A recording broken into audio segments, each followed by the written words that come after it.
Evaluate the exact value of the expression by hand where appropriate.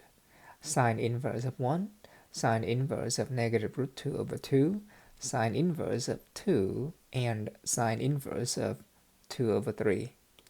This is the inverse sine trigonometric functions, and the original sign has to be restricted to the interval negative pi over 2 to pi over 2, meaning the restricted domain of sine has to be any number between negative pi over 2 to pi over 2. These are the number in the first quadrant and the fourth quadrant. X go from negative pi over 2 to pi over 2. The function y equals sine inverse of x therefore takes on only number between negative 1 and 1. And so whatever we plug into the sine inverse, it has to be a number between negative 1 and 1. And so this is the domain of sine inverse. Armed with this, we're going to evaluate these inverse trigonometric functions. Keep in mind that we have the special point in the first quadrant for sine. Sine is the y coordinate, and so this is the point 0, 1. This is 1, 0, and then in the middle it is root 2 over 2, root 2 over 2, and so on. To evaluate sine inverse of a number is to find the angle, because the input of sine inverse is a number between negative 1 and 1, and the output or the answer of sine inverse has to be a number in the interval negative pi over 2 to pi over 2. For the first part, finding sine inverse of 1 is to find a number t such that sine of t equals 1, but this t has to be between negative pi over 2 to pi over 2. We see that there's only one t that would give us sine of t equals 1 is when t equals pi over 2. And so sine inverse of 1 equals pi over 2. And we're done.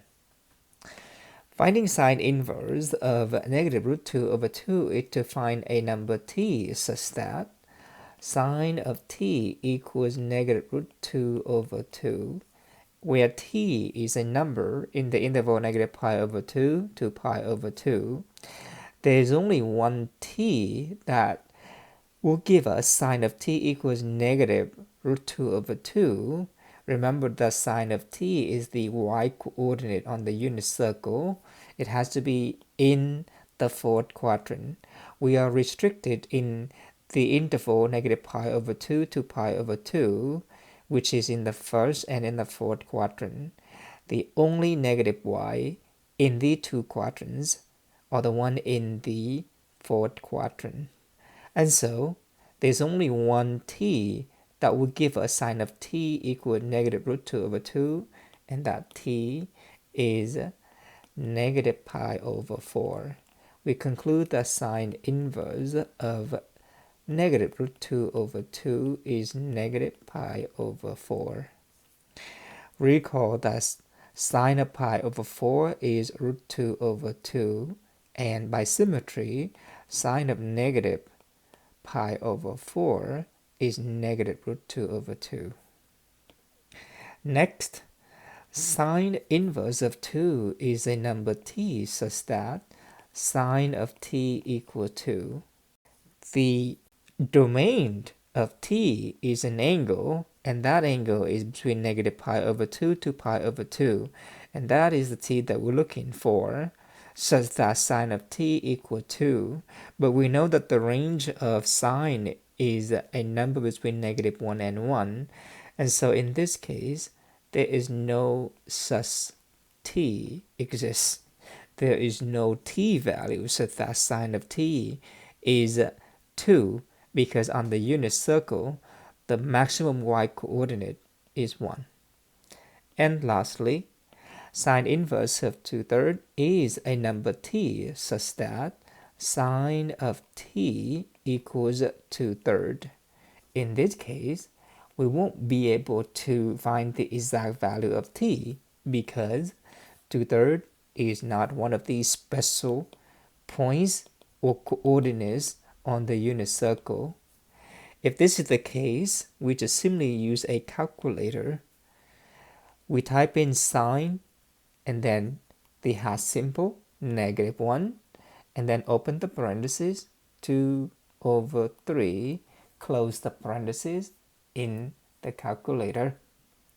Depending on the calculator we use, some calculator might have the second shift and then sine for sine inverse, or some calculator would have the arcsine for inverse of sine.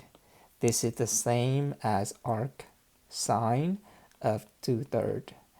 And in the calculator, this will give us 0.7297 rounded to 4 decimal places.